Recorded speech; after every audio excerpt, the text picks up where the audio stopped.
ఎన్నికల వేళ కాంగ్రెస్ పార్టీ ఇచ్చిన కామారెడ్డి డిక్లరేషన్ హామీ నిలుపుకుంది. హామీని పూర్తి చేసి స్థానిక ఎన్నికలకు వెళ్లాలన్న సీఎం రేవంత్ రెడ్డి అసెంబ్లీలో 42% రిజర్వేషన్ బిల్లును ఆమోదింపజేసుకున్నారు. ఇక తెలంగాణలో విద్య, ఉద్యోగ అవకాశాలు, స్థానిక సంస్థలలో 42% రిజర్వేషన్ల కోసం 2 బిల్లులను గతంలో తాము అసెంబ్లీలో ఆమోదించి గవర్నర్కు పంపినట్లు సీఎం రేవంత్ రెడ్డి తెలిపారు. ఇక గవర్నర్ వాటిని ఆమోదించకుండా రాష్ట్రపతికి పంపించారన్నారు. సుమారు 5 నెలల నుంచి ఆ బిల్లును రాష్ట్రపతి వద్ద ఉన్నాయని తెలిపారు. మున్సిపల్ చట్ట సవరణ బిల్లుపై శాసనసభలో చర్చ సందర్భంగా సీఎం రేవంత్ రెడ్డి మాట్లాడారు. స్థానిక సంస్థల ఎన్నికలు ఆలస్యమయ్యాయని కొందరు హైకోర్టుకు వెళ్లారు. ఈ క్రమంలో సెప్టెంబర్ 30 లోపు ఎన్నికలు నిర్వహించాలని ఉన్నత న్యాయస్థానం ఆదేశించిందని సీఎం తెలిపారు. అయితే రిజర్వేషన్లను కూడా నిర్ధారించాలని హైకోర్టు చెప్పిన నేపథ్యంలో హైకోర్టు ఆదేశాల ప్రకారం ఉన్న పరిస్థితులు, చట్టాలను పరిశీలించామని 2018లో కేసీఆర్ పంచాయతీరాజ్ చట్టం తెచ్చారు. అందులో 50% రిజర్వేషన్ పరిమితి లోబడి మాత్రమే ఎన్నికలు నిర్వహించాలని ఉంది.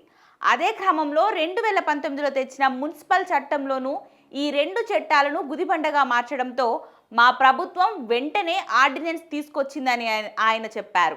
వెంటనే ఆర్డినెన్స్ గవర్నర్కు పంపించామని, ఆయన దాన్ని కూడా భారత రాష్ట్ర సమితి నేతల మాటలు నమ్మి రాష్ట్రపతికి పంపారని రేవంత్ పేర్కొన్నారు. బీసీలకు 42% రిజర్వేషన్లు ఇవ్వడమే తమ ప్రభుత్వ లక్ష్యమని సీఎం రేవంత్ రెడ్డి స్పష్టం చేశారు. ఇక ఈ విషయంలో 5 సార్లు ప్రధానికి లేఖ రాశామని, ఆయన అపాయింట్మెంట్ ఇవ్వలేదన్నారు. ఈ క్రమంలో ప్రధానిపై ఒత్తిడి తీసుకురావడానికి ఢిల్లీలో ధర్నా చేశామని, ఆ ధర్నాకు 100 మంది ఇతర రాష్ట్రాలకు చెందిన ఎంపీలు మద్దతిచ్చారన్నారు సీఎం రేవంత్ రెడ్డి. మంత్రి రాజ్యసభలో ఉన్న భారత రాష్ట్ర సమితి ఎంపీలు మాత్రం అటువైపు కన్నెత్తి కూడా చూడలేదని ఆయన విమర్శించారు. బీసీల గురించి మాట్లాడుతున్న బీఆర్ఎస్ బలహీన వర్గాలకు 42% రిజర్వేషన్లు ఇవ్వడానికి సిద్ధంగా లేదన్నారు. తమ ప్రజాప్రభుత్వం ప్రజలకు ఇచ్చిన మాటలను నెరవేర్చేందుకు కృషి చేస్తుందని సీఎం స్పష్టం చేశారు. వీలైతే సహకరించండి, లేదంటే మళ్ళీ ప్రజలు మీకు సరైన గుణపాఠం చెప్తారు అని సీఎం రేవంత్ రెడ్డి అన్నారు.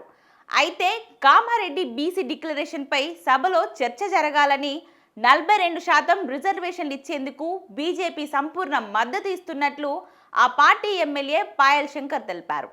అయితే రాష్ట్రంలో బీసీలకు ఉన్న అనుమానాలను ప్రభుత్వం నివృత్తి చేయాలని, కాంగ్రెస్ కామారెడ్డి బీసీ డిక్లరేషన్పై సభలో చర్చ జరగాలని, తెలంగాణలో కాంగ్రెస్ ప్రభుత్వం ఏర్పడి 22 నెలలైందని, కామారెడ్డి డిక్లరేషన్ తర్వాత బీసీలు ఆశపడ్డారని, మంత్రివర్గంలో బీసీల సంఖ్య ఎంత, బీసీలలో సమర్థులు లేరా, ప్రభుత్వం గుండెపై చెయ్యి వేసుకొని చెప్పాలని పాయల్ శంకర్ డిమాండ్ చేశారు.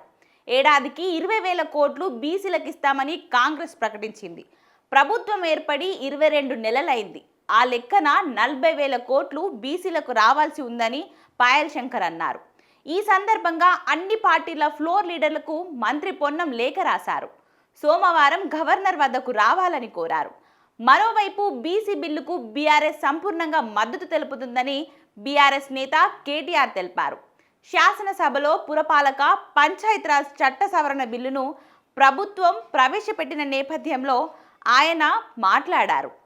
బీసీల కోసం గతంలో కేసీఆర్ అనేక పోరాటాలు చేశారని, తెలంగాణ మొట్టమొదటి స్పీకర్గా బలహీన వర్గాల బిడ్డ మధుసూదనాచారికి, శాసన మండలి తొలి చైర్మన్గా స్వామిగౌడ్ను నియమించామని, అడ్వకేట్ జనరల్గా బలహీన వర్గానికి చెందిన బిఎస్ ప్రసాద్ని భారత రాష్ట్ర సమితి ప్రభుత్వం నియమించిందని ఈ సందర్భంగా కేటీఆర్ తెలిపారు.